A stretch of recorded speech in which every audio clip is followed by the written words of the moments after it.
الحمد لله الحمد لله الذي أرسل رسوله بالهدى ودين الحق ليظهره على الدين كله وكفى بالله شهيدا. أشهد أن لا إله إلا الله وأشهد أن محمدا عبده ورسوله لا نبي بعده. اللهم صل وسلم وبارك وكرم على سيدنا وحبيبنا وشفيعنا ومولانا محمد وعلى آله وصحبه أجمعين. قال الله تعالى في كتابه الكريم وهو أصدق القائلين: أعوذ بالله من الشيطان الرجيم، بسم الله الرحمن الرحيم. لقد كان لكم في رسول الله أسوة حسنة لمن كان يرجو الله واليوم الآخر، أو كما قال القائل قال سيدنا عمر بن الخطاب رضي الله عنه: من عظم مولد النبي صلى الله عليه وسلم فكأنه أحد Islam. Hadirin yang kami muliakan, Bapak Ustadz Haji Uti Dahya sebagai takmir Masjid Desa Istana yang kami hormati dan kami taati,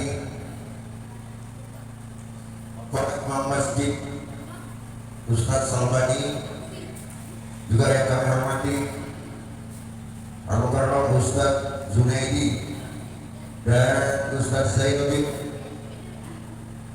juga yang kami hormati segenap pengurus Masjid Al-Isra dan adik-adik remaja Masjid Al-Isra yang hadir pada malam hari ini. Ya, juga kami hormati bapak-bapak, ibu-ibu jemaah Masjid Al-Isra yang sangat baik yang hadir di masjid ini ataupun yang berada di rumah tetapi memang sudah berniat untuk datang di masjid ini melaksanakan Maulid Nabi, akan tetapi karena halangan adanya banjir, ujian dari Allah Subhanahu wa taala ini, semoga semuanya yang kami hormati,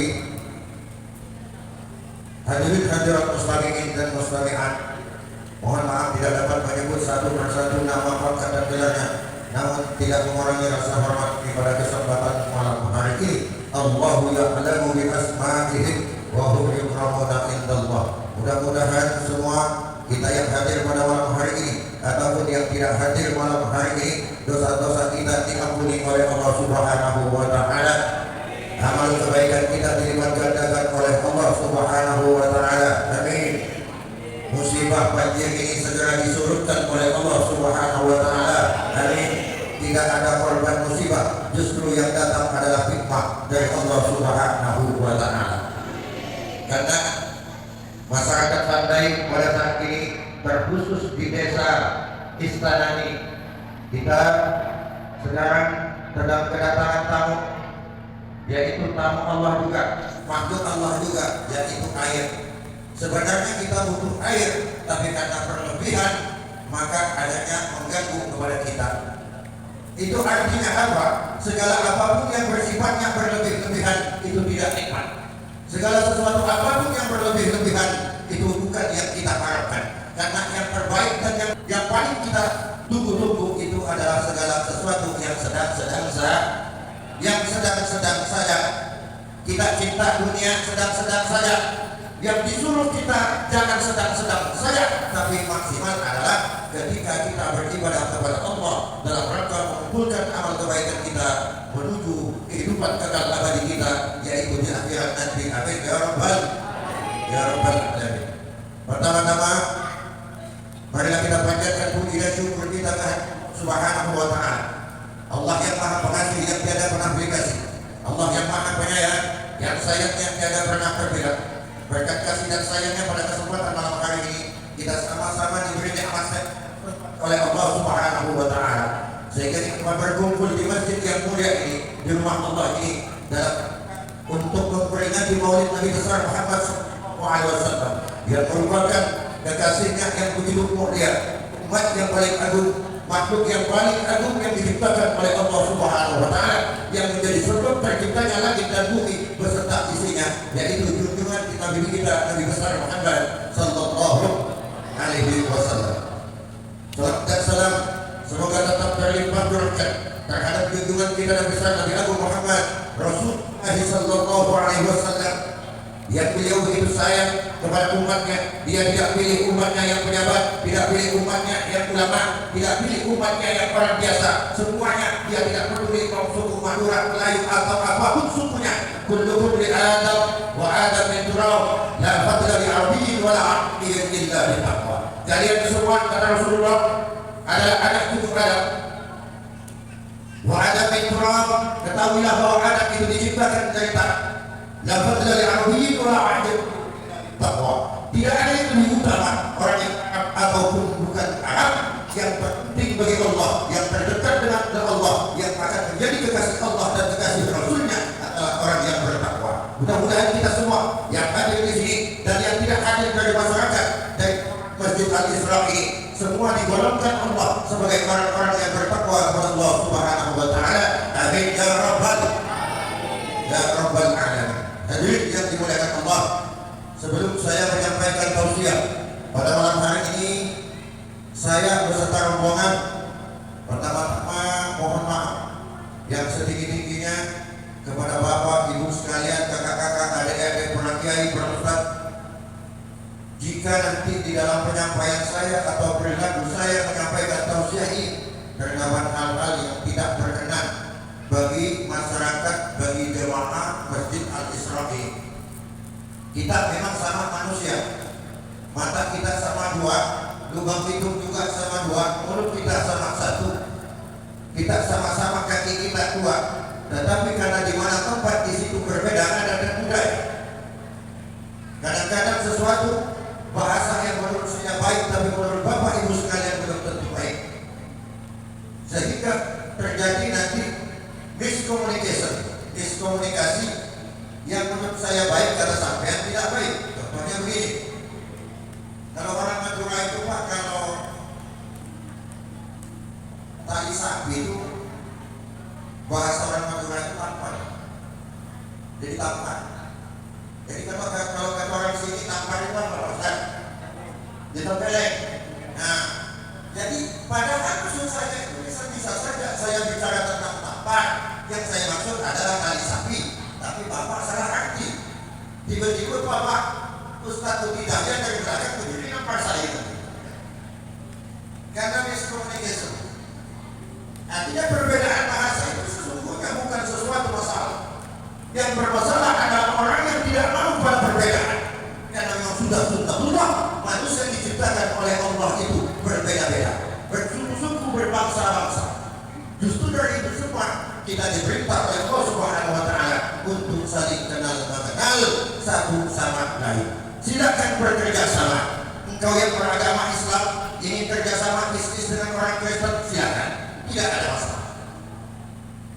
Yang agama Kristen ingin bekerja sama dengan yang Hindu, Buddha dan lainnya, silakan, tidak ada masalah. Agama tidak larang.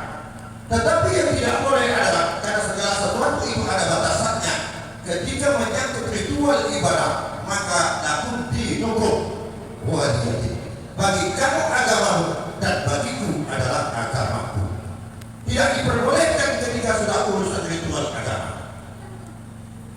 Jadi jangan sampai jemaah Masjid Al-Isra ini kalau hari Minggu ikut ke gereja, dan di gereja tidak ada dalam masjid, tidak bisa, tidak ada aturan di dalam agama. Tetapi kalau urusan bisnis dipersilakan saja. Buktinya apa? Buktinya Bapak, kalau itu beli sejadah, ada sejadah itu yang mereknya Melayu, tidak ada. Yang ada kadang banyak Cina, betul Ustaz. Tidak apa-apa kalau urusan bisnis dipersilakan. Baju yang saya pakai ini, bapak-bapak yang ada, katanya disebut baju koko. Koko itu bahasa Cina. Silahkan kalau urusan bisnis, tapi tidak ketika menyangkut ritual agama. Maka agama kita mengajarkan ada batasan. Kita di dalam berinteraksi dengan orang di luar Islam, silakan ketika itu urusan dunia, urusan kemaslahatan. Tapi kalau urusan sudah banyak ritual ibadah, maka itu harus masing-masing. Hadirin yang dimuliakan Allah Subhanahu wa taala. Bulan ini adalah kita kenal dengan bulan Rabiul Awal. Dari 12 bulan, bulan Rabiul Awal adalah bulan yang tidak termasuk dari salah satu bulan yang dimuliakan Allah di dalam Al-Quran. Karena di dalam Al-Quran Allah memuliakan bulan itu 4 saja. Yang disebut Arba'atul Hurum adalah yang pertama bulan Muharram, yang kedua itu bulan Rajab, Dzulqa'dah dan Dzulhijjah. Rabiul Awal itu tidak termasuk di dalamnya. Kalau memang Rabiul Awal itu tidak termasuk di dalam bulan yang dimuliakan Allah Subhanahu wa taala, kenapa Allah menjadikan Rasulullah itu dilahirkan pada bulan Rabiul Awal? Tentu timbul pertanyaan pada diri kita semua pada malam hari ini. Kenapa Allah tidak menjadi Rasulullah itu dilahirkan pada bulan saja, atau bulan Rajab saja, atau bulan Dzulqa'dah Dzulhijjah saja? Karena itu bulan yang dimuliakan. Kenapa itu tidak? Kenapa justru di bulan Rabiul Awal?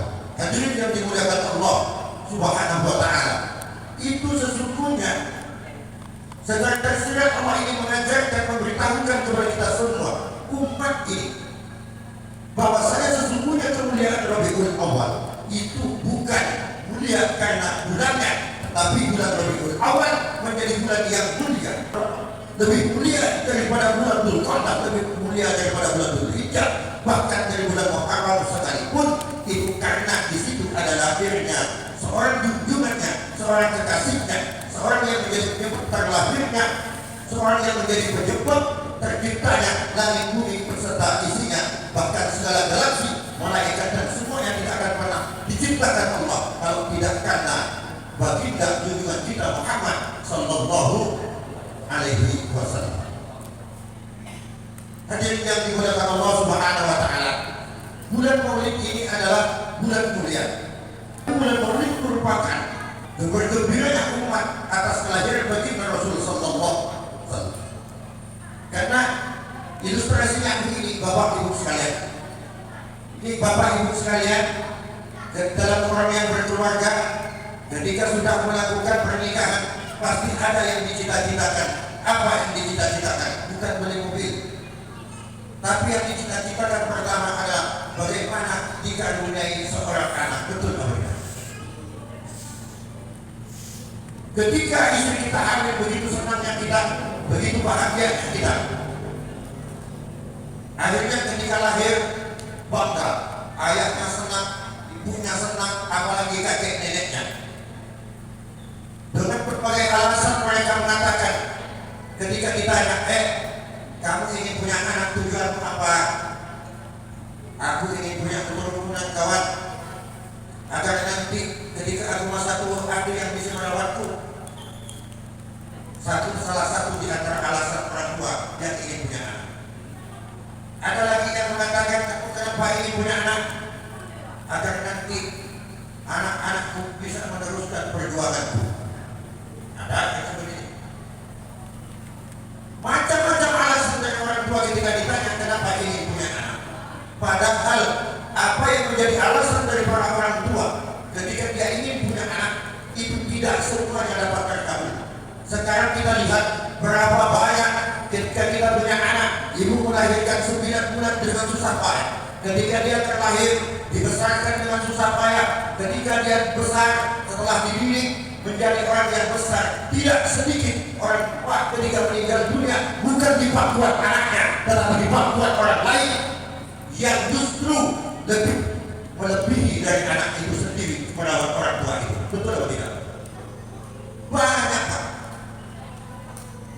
Banyak kita orang tua yang katanya cita-citanya agar ketika punya anak nanti bisa meneruskan perjuangannya, tapi ketika dia menjadi besar, tiba-tiba justru sebaliknya menjadi musuhnya. Berapa banyak kali orang tua difitnah oleh anaknya kemudian masuk penjara?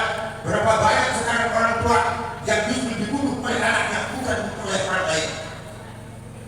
Ini semua adalah dalam rangka agar kita berpikir, kenapa ini bisa terjadi? Apa sesungguhnya yang menyebabkan ini bisa terjadi pergeseran seperti ini?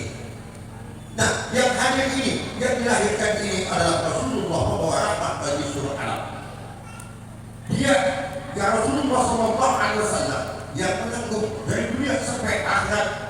bertanggung jawab kepada kita semua. Bahkan ketika nazar Rasulullah akan wafat, Rasulullah ketika suaranya sudah padam, ketika Sayyidina Ali mendekat Rasulullah karena suaranya sudah tidak bisa lagi didengar, apa yang disebutnya ummati, ummati, umatku.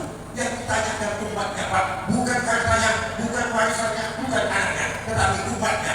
Tidak ada ketua namun, tidak ada pemimpin namun yang sama dengan Rasulullah SAW. Maka pantas kita semua pada malam ini kita memperingati peringatan Maulid Nabi besar Muhammad SAW, yaitu dalam rangka mewujudkan rasa bangga, rasa bahagia kita kepada Rasulullah yang telah dan akan menyelamatkan kita dari dunia sampai akhirat. Amin. Allahumma. Jangankan kita Bapak Ibu sekalian, itu Abu Lahab paman Rasulullah itu adalah termasuk pamannya yang menentang dakwah Rasul. Tetapi ketika dia merasa bergembira, merasa senang karena kelahiran Rasulullah, kemudian dia mewujudkan dengan membebaskan budaknya yang bernama Suwaibah. Kemudian nanti di akhirat di neraka setiap hari Senin itu dihentikan. Siksaan Abu Lahab itu dihentikan. Kenapa? Itu karena pahala dia, karena Allah berkenan, disebabkan dia senang ketika mendengar kelahiran baginda Rasul Sallallahu. Inilah nyata orang mati dalam keadaan kafir, menentang agama Allah, menentang risalah Rasulullah Sallallahu Alaihi Wasallam. Nah, apalagi kita semua yang ini. Ini adalah umatnya Rasulullah Sallallahu Alaihi Wasallam semua. Kita sholat 5 waktu, kita puasa di bulan Ramadan, kita sering bersedekah. Semua ritual-ritual ibadah yang dianjurkan pada agama kita itu dilakukan. Oleh karena itu, maka yakin dan percaya agama ini sesungguhnya Bapak Ibu sekalian tidak sulit. Tidak sulit kita menjalankan agama ini. Yang sulit itu kita sendiri mempersulitkan sesuatu yang tidak sulit. Agama ini mudah. Karena Rasulullah SAW berdakwah kemanapun pada saat itu, dia tidak peduli dengan siapapun. Dia berdakwah dengan bil mau'izatil hasanati wajadilhum billati hi ahsan. Jadi harus dengan hikmah dan mau'izatil hasanah. Artinya kalau berdakwah, yang penting kita berdakwah itu jangan maksa-maksa orang, karena agama tidak boleh dipaksakan. Rasulullah berbiasa bersama pengemis sekalipun, itu Rasulullah biasa. Jadi kita sebagai umatnya harus mencontoh itu. Rasulullah Sallallahu Alaihi Wasallam, "Miftahul Jannah la ilaha illallah." Sesungguhnya kunci surga itu adalah lafaz la ilaha illallah. Bapak yang kesini yang tak kena banjir, bawa sepeda motor tadi dihidupkan pakai kunci tak motor. Kunci yang punya mobil dihidupkan pakai kunci. Kalau kunci sudah diserahkan, artinya motor dijalankan kemana pun pasti bisa. Mobil dijalankan kemana pun pasti bisa. Sama, ini Rasulullah sudah menyatakan, umatku, kalian jangan risau. Ini kunci surga ini. Mana kunci surga? Yaitu la ilaha illallah Muhammadar Rasulullah. Karena la ilaha illallah kita hidup, karena la ilaha illallah kita mati, karena la ilaha illallah pula kita nanti akan kembali dan masuk ke surga Allah Subhanahu wa ta'ala. Amin ya rabbal ya rabbal alamin. La ilaha illallah.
sholli ala Muhammad.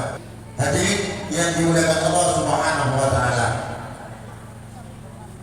Melanjutkan dari apa yang saya sampaikan di depan, bahwa intinya yang dimaksud adalah kita harus bersyukur dengan kenikmatan apapun yang diberikan oleh Allah Subhanahu wa taala. La in syakartum la azidannakum wa la in kafartum inna adzabi lasyadid. La in syakartum, jika kalian bersyukur, la azidannakum, maka akan kami tambah dari kenikmatan yang kami berikan. Wa la in kafartum, dan jika kalian kufur terhadap nikmat yang aku berikan, inna adzabi lasyadid. Dari ayat ini ada dua pilihan. Pilihannya, ketika kau bersyukur akan ditambah Allah, tapi ketika kau kufur mengingkari nikmatnya, maka azab yang akan diberikan oleh Allah Subhanahu wa taala. Meskipun bagi orang yang beriman, segala apapun yang terjadi terhadap diri kita, segala apapun yang terjadi di kampung kita, di desa kita, di negeri kita ini merupakan ujian dari Allah Subhanahu wa taala. Ketika kita sabar di dalam menghadapi ujian, insya Allah akan menjadi pahala di sisi Allah Subhanahu wa taala. Tetapi ketika kita syukuri, maka insya Allah itu akan menjadi juga kenikmatan nanti yang akan diberikan Allah, melebihi dari kenikmatan sebelumnya. Di dalam kitab As-Siqah, sahabat Rasulullah yang bernama Abdullah bin Muhammad bercerita, ketika beliau dari kota Mekah berangkat ke kota Mesir, karena ini berkunjung ke kota Mesir. Ketika sampai di perbatasan kota Mesir, dia melewati satu gubuk.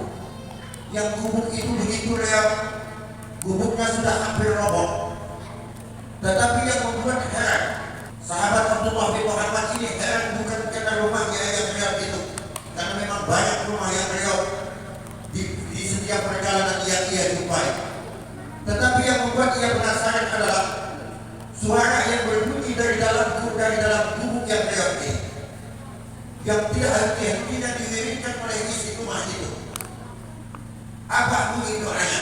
Bunyi wiritannya, Alhamdulillahilladzi fattalani ala katsirin mimman khalaqna tabtila. Bahasa itu yang selalu terdengar ke Abdullah bin Muhammad. Segala puji bagi Allah yang telah memberi keutamaan bagiku, mimman khalaqna tabtila. Dari sekian banyak orang, aku ini diberi keutamaan. Tiba-tiba Abdullah bin Muhammad ini mengintip ke gubuk ini. Kok bisanya rumahnya reot, miring, roboh, tapi doanya begitu dahsyat sebenarnya. Kalau dia rumah di dalam gedung apartemen misalnya orang kaya, mungkin dia berdoa seperti itu aja. Tapi ini rumahnya miring, mau roboh. Penasaran Abdullah bin Muhammad mengintip dia dari celah dindingnya yang berlubang. Dilihatnya, ternyata di dalam rumah itu yang ada hanya satu orang saja yang sudah keluar. Selalu berdiri lisannya tidak lepas, napasnya selalu tidak berdoa dengan kalimat-kalimat tadi. Penasaran Abdullah bin Muhammad kemudian mengetuk pintu mengucapkan Assalamualaikum. Assalamualaikum. Waalaikumsalam warahmatullah. Terdengar dari suara dari dalam, kamu yang mengucapkan salam di luar, silakan pintu yang dibuka sendiri karena aku tidak bisa untuk membukanya. Dibuka oleh Abdullah bin Umar karena sudah dapat izin. Ternyata taknya orang yang ada di dalam itu benar, dia tidak bisa membuka pintu. Kenapa? Karena kakinya runtuh, dua-dua kakinya tidak ada, tangannya dua-duanya juga tidak ada, kupingnya sudah mulai susah untuk mendengar, matanya buta, dua-duanya buta. Makin terkejut Abdullah bin Muhammad ini. Terus kata, wahai saudaraku, namaku Abdullah bin Muhammad. Aku dari kota Mekah ingin ke kota Mesir ini. Tapi aku melihat kejadian, mendengar apa yang kau pikirkan. Setiap saat itu kemudian membuat hatiku ingin singgah di rumahmu ini. Kalau kalian secara lahir yang kulihat, apa yang terjadi, apa yang ada di rumahmu ini sungguh tidak pantas dan tidak cocok dengan doamu.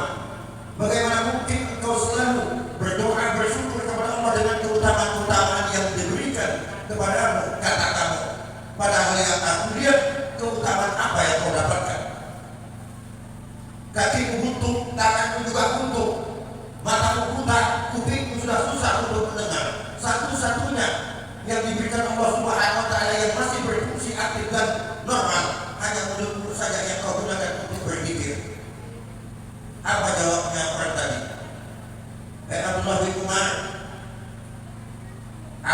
namaku adalah Abu Kilabah. Aku adalah salah seorang sahabat Rasulullah Sallallahu Alaihi Wasallam. Hanya saja setelah Rasulullah wafat, aku pindah ke kota ini. Aku punya seorang anak. Dari situlah aku yang makan, anakku yang mencari nafkah setiap hari, yang menyuapiku untuk makan, dan aku tidak bisa mencari rezeki.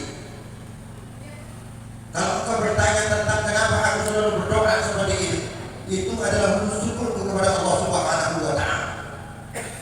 Abdullah bin Muhammad, bagaimana mungkin aku tidak bersyukur kepada Allah Subhanahu wa Ta'ala? Allah sampai hari ini masih memberikan nafas kepadaku, memberikan kesehatan kepadaku. Bukankah di sana, di luar sana, banyak orang yang tidak diberi kesehatan oleh Allah, kemudian diangkat nyawa dan dicabut oleh Allah Subhanahu wa Ta'ala? Abdullah bin Muhammad, aku sesungguhnya sampai hari ini selalu bersyukur kepada Allah Subhanahu wa Ta'ala. Bukankah Allah juga masih menyehatkan mulutku, lidahku fasih di dalam memuji-puji asma sucinya, dan dengan kalimat-kalimat itu pula nanti aku berharap rahmat Allah dan syafaat dari Rasul kekasihnya, sehingga aku dimasukkan ke surga Allah Subhanahu wa Ta'ala. Apakah ini tidak cukup pantas bagiku untuk selalu bersyukur kepada Allah? Allah memberi kesehatan kepadaku meskipun aku butuh. Aku tidak bisa kerja, tapi Allah kirim anak kepadaku sehingga dia bisa mendatangkan rezeki kepadaku tiap hari. Allah sampai hari ini tetap memberikan aku bernafas di dunia ini dalam rangka untuk tetap mengumpulkan amal kebaikan untuk bekal nanti menghadap Allah Subhanahu wa Ta'ala. Itu sudah cukup, wahai Abdullah bin Muhammad. Sudah cukup bagi kenikmatan yang diberikan Allah. Yang sesungguhnya dari kenikmatan yang telah datang kepada itu, aku sampai hari ini merasa belum bisa membalas dengan ibadah kepada Allah Subhanahu wa Ta'ala, kecuali doa-doa itu yang selalu aku lakukan.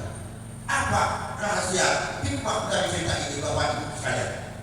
Kalau seorang ibu kilabah kakinya yang butuh, tangannya butuh, matanya buta, kurang dalam pendengarannya, bisa digunakan hanya mulut saja. Kita lihat aja di semua ini. Kaki kita lengkap, tangan kita lengkap, mata kita masih jernih, bahkan masih banyak yang cantik-cantik, yang ganteng-ganteng. Kalau persoalan kita berapa rakaat itu masih mampu, berjalan dalam kebaikan, kaki kita masih kuat. Di rumah kita semua ada kendaraan, ada makanan enak-enak. Rezeki datang dari Allah. Tidak sore dia pasti siang datang. Kalau siang tak datang, sore datang rezeki itu. Kalau tidak malam, dia rezeki itu akan datang ke rumah kita.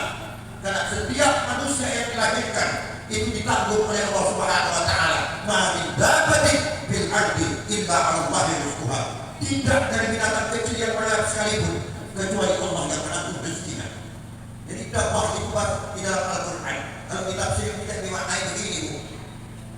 Dakwah itu adalah binatang kecil yang bergerak, kadang tumbuh, tapi bergerak ya. Artinya apa? Ini adalah isyarat kepada manusia. Hei kamu manusia, kata Allah, jangan khawatir kau tak makan.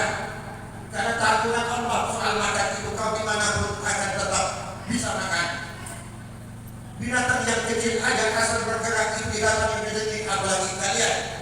Jadi kalau urusan makan kita tak kerja pun pasti makan, Bapak Ibu sekalian.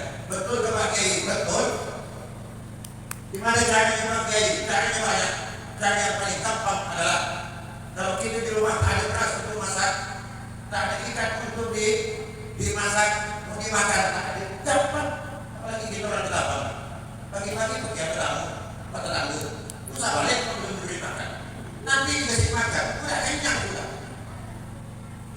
Tapi intinya itu gurau saja. Tapi intinya tidak diberi rezeki oleh Allah Subhanahu wa Ta'ala. Kalau ingin kaya, baru kita disuruh sungguh-sungguh kerja.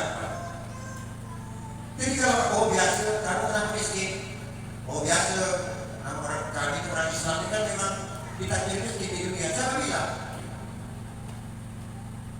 Rasulullah memerintahkan kita kaya, meskipun Rasulullah tidak mau kaya. Karena kata Rasulullah, kadang-kadang berpakiran itulah yang mendekatkan kita pada kuburan. Ketika kita enak, mungkin makan ada, kendaraan ada, mudah kita datang ke masjid, mudah datang ke pengajian. Kalau kita sehat, insya Allah ibadah lebih gampang. Kita diperintahkan kaya umat Islam ini oleh Rasulullah Sallallahu Alaihi Wasallam. Tetapi kaya yang benar, kaya yang diridhoi oleh Allah, bukan kaya yang dimurkai